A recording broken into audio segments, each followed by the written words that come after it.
But if we take the marketplace and say to China, you got to pay 125% on every T-shirt you send here, it's going to close down factories over there. Who's going to make that up? Putin? Nobody wants rubles. Okay, I mean, who? So they know that in China. They're blustering now. The Chinese economy will collapse unless a deal is made. All right? Now, I said as much on News Nation last night. Go.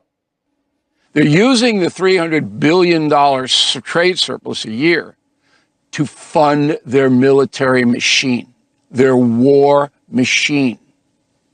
That is ultra dangerous. Trump believes it. He's going to crush them economically, or at least bleed them until they come to the table and make better deals. There you go. But why would they come to the table? What's the theory?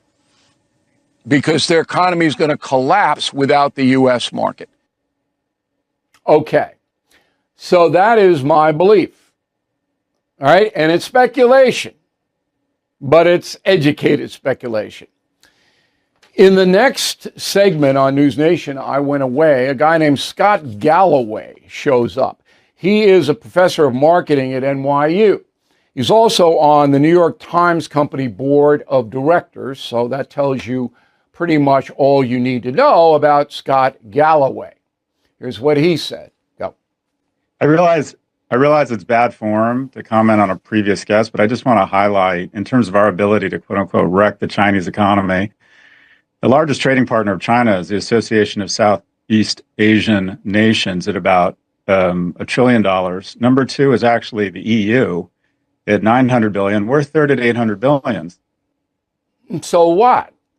The Southeast Asian nations, yeah, they trade with them, okay, but they trade at a much lower level, and they're not using Vietnamese currency to fund anything.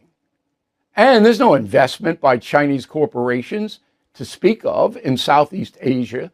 There is in the EU and Japan, but not to the level of the United States. Now, Galloway's never going to tell you that, ever, because his thesis is that Trump bad, China not so bad, Trump bad. We get this? Okay.